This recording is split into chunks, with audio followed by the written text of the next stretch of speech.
Tony Colombo, the host of Second Amendment Radio and the Great Outdoors. Tony, welcome to the big show here. Welcome to Morning Line on the legendary KWTO. Hey, good morning. Thanks for having me. And I'm laughing a little bit. Forgive me. I haven't had much sleep. Maybe I'm a little bit slap happy. But I could listen to that sound of Joe Biden saying, Abraham Lincoln here says him calling Trump Abraham Lincoln, and then Lincoln saying, and then Trump, then I'm calling him Lincoln, and then Trump saying, I didn't say I was Abraham Lincoln. I said I'm like Abraham Lincoln. Oh, you're not Abraham Lincoln. I'm Abraham Lincoln. Like, what is happening? It was a who's on first routine last night, Tony. Tony, before we get into the issues that were discussed, I know you host a great podcast, the Second Amendment Radio and the Great Outdoors. Tony, have you been surprised that I'm thinking back to the three debates now, the two presidential and the one vice presidential. Where did the issue of the Second Amendment go? It was front and center during all of the Democratic presidential primary debates. Beto O'Rourke famously saying, hell yeah, I'm going to take your AR-15 away. That goofball from California, who was one of the first to drop out, was basically talking about setting up a gun registry. I mean, the brown shirts were coming for you back during the presidential primary campaign for the Democrats. And Tony, did the Democrats finally realize that running against the Second Amendment was not a winning issue for them? I don't know if it's the Democrats realize it's not a winning issue, so they're avoiding it, or we just have moderators or a media that just doesn't seem to care or think that it's a big enough issue to be discussing. Maybe the media doesn't think it's a winning issue for them, so that's why they're not bringing it up. But it's a great question. Where did it go? It was, I thought, and what we talk about on the show every week, we thought that it was going to be a huge part of these debates and the campaign going forward. I mean, you mentioned Beto O'Rourke, talking about going door to door to get the guns. And it's unfortunately not been something we've heard these candidates talk about. And I really wanted to hear Joe Biden's answer because he had talked about putting in one of his rallies, months ago, or an event months ago, he talked about putting Beto O'Rourke in charge of getting the guns, in charge of that program that, if he was elected president. But unfortunately, that hasn't been discussed at all. And it leaves me wondering what's his stance on it. I'd like to hear it, but nobody's asking the question. Yeah, Tony, I think they've apparently locked Beto in the basement along with Joe Biden because we haven't seen hide nor hair of him. I think that's been calculated. But Tony, no mistake, right? We should not forget that based on everything that these folks said, including, Joe Biden raised his hand along with the rest of them. Kamala Harris definitely was very adamant about taking away Second Amendment rights. Tony, our Second Amendment rights, and people need to remember this, right? There's so many issues people need to remember when they go and vote early or vote absentee or walk into the ballot box on November 3rd. Today's Democratic Party will not protect your rights to the Second Amendment. They will take those rights away. They were very clear about that all throughout the debates. And Tony, it's been phenomenal for firearms manufacturers, sellers, and distributors all across the nation the last 18 months, hasn't it? 2020 has been an unbelievable record year for the firearms industry, probably for some bad, unfortunate reasons. But it goes to show you the importance Americans feel about the Second Amendment, that when they feel uncertain and they feel like they need to protect themselves, that they lean on their Second Amendment right. And we've seen so many millions and millions of first-time gun owners across the country this year, and just an incredible amount of firearms purchases and ammunition purchases. It's been a huge year for the Second Amendment. People have been expressing their obvious desire to have that right. So I continue to wish that we could hear these politicians talk about it, because there's a lot of issues that you can make a great point. The Democrats are not going to protect your Second Amendment rights, and they have shown that by trying to they try to chip away. They try to limit your magazine capacities. They try to pass red flag laws. We talk about these things all the time, and they're not gonna stop with one or two small victories. They're just going to continue until they can take away all your Second Amendment rights. Tony, how reassured are you by the nomination of in the imminent confirmation vote of Amy Coney Barrett to the Supreme Court? Putting aside the issue of court packing, let's say hypothetically President Trump gets reelected and we don't have to worry about court packing. Probably the biggest issue avoided and not asked in last night's debate, and you can comment on that as well. But how reassured are you with a Justice Amy Coney Barrett that we're going to have finally, truthfully, honestly, a genuine 5-4 constitutional conservative majority on the Supreme Court, a majority that's not necessarily just going to be conservative, but is going to be protective of our rights in the Bill of Rights and in the Constitution itself? Yeah, no, I don't know how you could not be impressed by Amy Coney Barrett, and you just watching her handle herself in those confirmation hearings.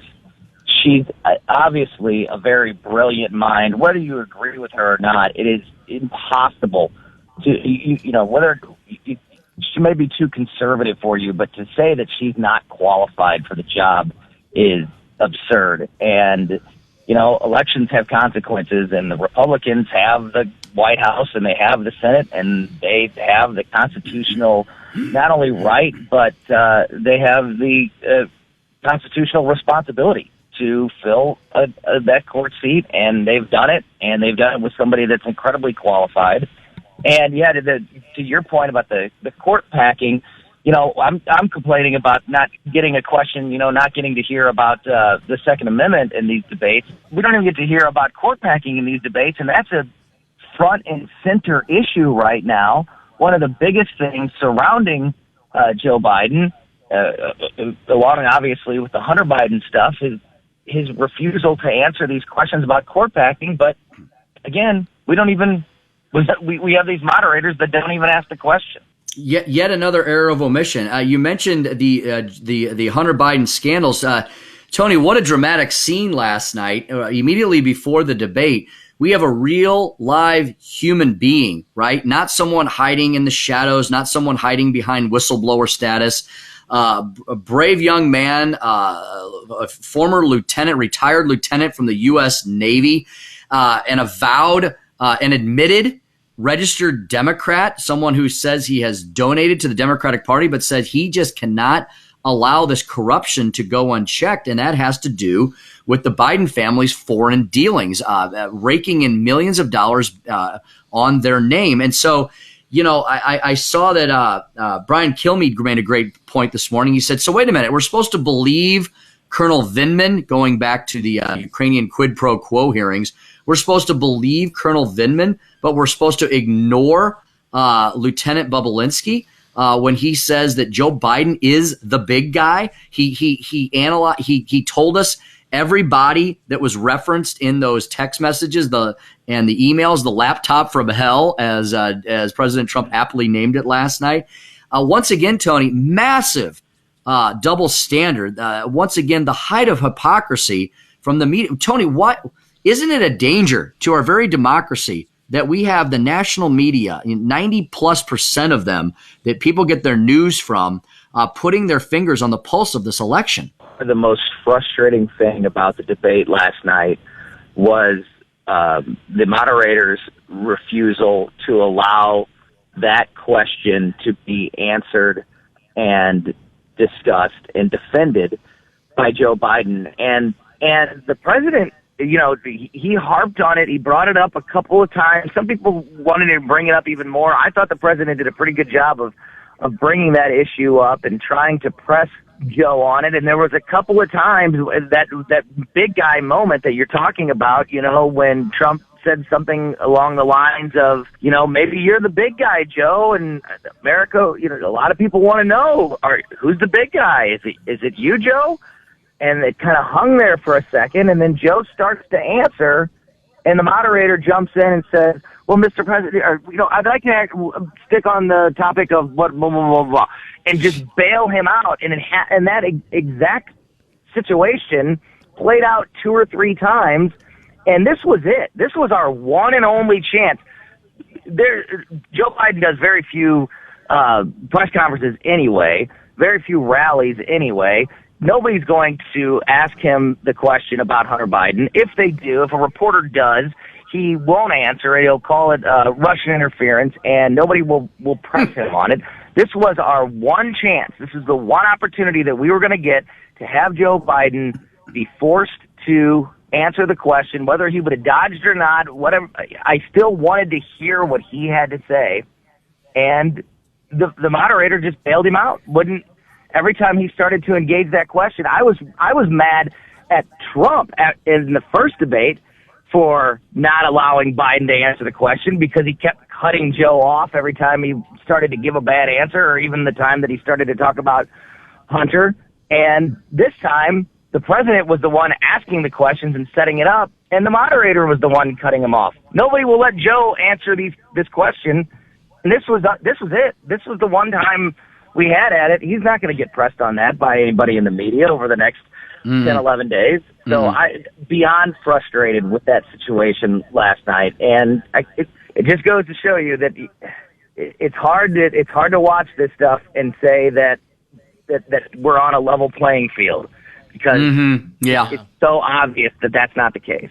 Tony, before I let you go, folks, we've been speaking with Tony Colombo, the host of Second Amendment Radio on the Great Outdoors. Tony, before I let you go, the penultimate question is, does this move the needle? Does Joe Biden's fumbling and bumbling, making major mistakes on the question about the oil and gas industry and fracking in general, fossil fuels, which so many, dare I say, millions of Americans, when you consider of all the subsidiary businesses that rely on that, not dropping the ball on issues, the issues of race, not really making any points on COVID-19. The president delivering excellent counterpunches on all of those, pushing the issues that we all just discussed. Does it move the needle, Tony Colombo?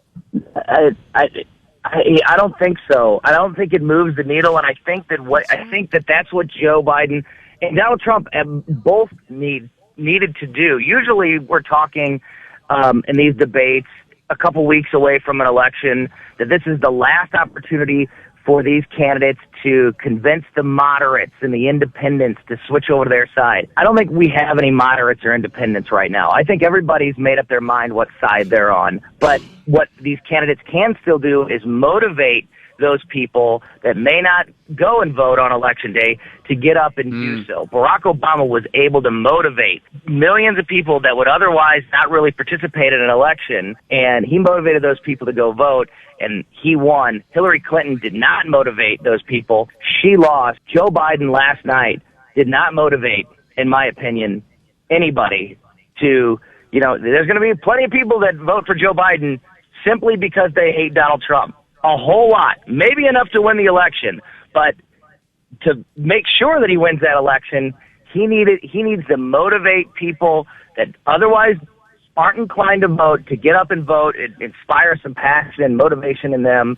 And I did not think he did that last night. I mean, especially the way he faded towards the end there, it was not impressive.